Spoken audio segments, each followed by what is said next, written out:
but this is what I was just always interested in writing. And I remember once being a little bit older and going on a family holiday, and I had this notebook, you know, like the jotter pants, like the and I'd written all my thoughts and ideas, just everything that came into mind, how I felt in this notebook.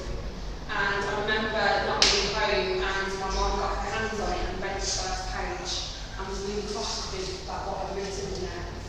And it made me feel like there are consequences for me writing down my thoughts. It didn't make me feel like I got violated. When I was 18, my mum died of cancer. She was 35, and suddenly there was nobody really to confide in. There was nobody who could advocate for me, even if it was a little bit. And I was never an outgoing person. I was never chatting. I was always anxious all my life. But I had all these ideas, and so because I didn't have the confidence to speak about them, and because I didn't feel like I had the vocabulary to share my thoughts, I just always wrote them down. I got into a relationship that was challenging, and throughout that relationship, the writing that I did do was picked apart. I was questioned about it. What does this mean? Why are you writing about this? And it made me feel like, oh, I don't want to write anymore because he's questioning me all the time. And it's just an idea that I had in my head. I made it up. It was just a story. But he's questioning it, and it didn't make me feel good. So I feel like there were various times in my life where it would have made more sense just to quit. Because there was nobody in my immediate circle who was a writer and was doing anything remotely like I wanted to do. And whenever I did share, or it was, whenever my privacy was violated, it didn't leave me feeling very good. I was questioned about it. And then the most wonderful thing happened 11 years ago, and I got single, and it was great. So progress got comes a bit later. And what happened was, it was more so that anything was possible now. Anything was possible. And I was really curious to see what would happen if I just explored new stuff. And I remember being on Facebook and seeing a spoken word event. And I didn't know what spoken word was, but I liked the description, so I wrote my friend and said, let's go to this. It's called Poetic Essence. And when I got there were people who were reading out poetry, performing poetry in a way I've never heard before.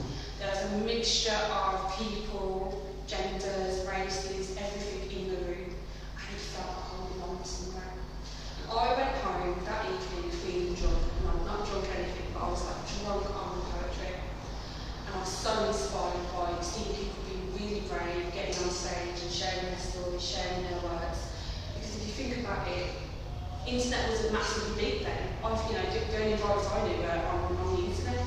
They weren't in person, but here I was in a room full of creative people of different kinds, sharing their art. Later that month, I finished writing my first book, which was a novel. And I was curious to see what I could do next. My novel was about a woman it's called Shattered Dreams, and it's about a woman who leaves an abusive relationship and she goes back to her family and tries to rebuild her life. And I was so shocked that I wrote a book. I really was. I always wanted to, but I never knew that I was going to finish it. It was just one of those, I'm going to write a book one day and just never get around to doing it. And then I did that. And then I was prepared for what would come after I've written the book. And I've got the writing book. I'm an obsessive person. I overthink. But if I can channel that into a creative project, amazing. So I've written a number of books. I've written a poetry book. I've written a collection of short stories, a quote book, a self-help book. And remember when I told you all that I've written and published 7 books, and I published the first 5 because they were shit. They were. And which is no disrespect, it's part of the journey. I got the writing book when I used to write for an online magazine. I used to go to music events like local performers and event presidents and come back and write a review. And then I started branching out and writing interviews on people that I felt were inspirational in the city, doing different things. And I remember interviewing this photographer and sending back the draft, which I would never do now, and she picked it apart and tagged the editor and wrote capital letters and CC'd this, and it just destroyed me.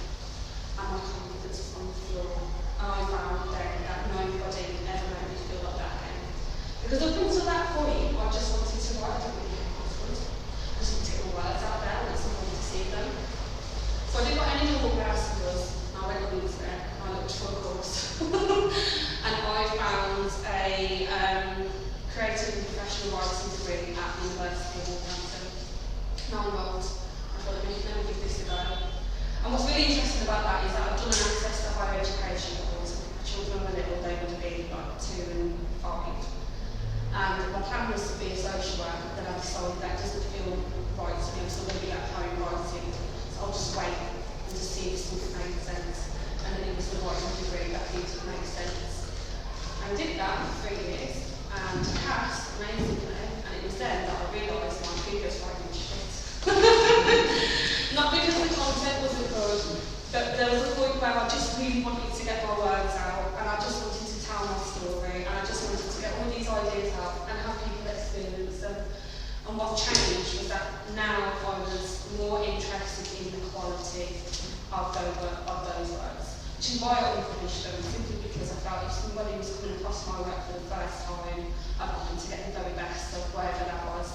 Writing's a journey. I think so many of us put pressure on ourselves to be perfect the first time round, and we're not. We really are not. Is anybody here wanting to write a book? Yeah. Oh. Take these words with them. But also you've got to allow yourself to be imperfect, okay? You've got to allow yourself just to get the words on the page.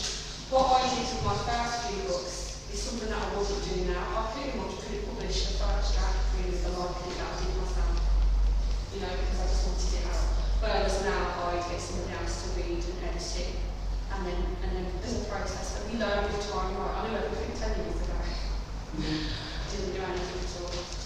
So what I'm going to read for you today is an excerpt from my memoir, which I published a few years ago, which is called She Who Writes. Why has she written a memoir? She was about 12. Well, simply because on social media, I've developed a bit of a following because I was sharing my experiences of mental health, of overcoming domestic abuse, of being a single mother, and I felt like I just needed to tell my story and I hadn't done it all in one place. And I started going to therapy and had trauma-focused therapy, and it just changed everything. And so at around the same time I started writing my story, and it was so interesting because when I finished writing this, it was almost like I closed the chapter. So the woman who wrote this isn't the woman that stands before you now, it's like an era of my life. Okay, so I'm going to read the introduction. I don't think there's much swearing in this. The idea for this book didn't come after a worldwide Instagram trend about sisterhood.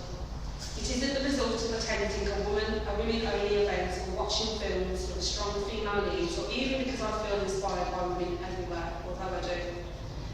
The idea of this book was born from the desire to retreat and begin investing my time and energy back into myself.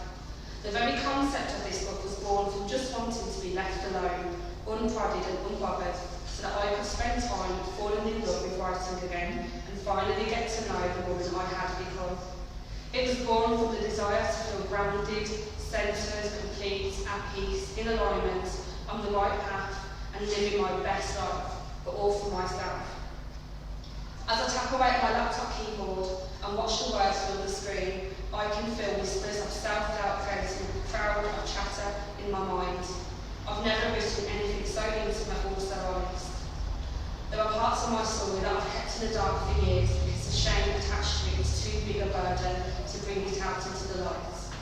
It just seemed too much for me to carry alone under a spotlight, but I knew this story needed more eyes on it. I knew I wasn't alone, not really, and so I had to write it all down. I believe in my story because I've lived it, and I hope my writing does its justice in sharing it with you. Moments of doubt and fear have plagued every writing session, but the closer I get to finishing this book, the more I believe that publishing my truth is absolutely the right thing to do. Some of the most important conversations are those you have with yourself, and this could be the very difference between you persevering despite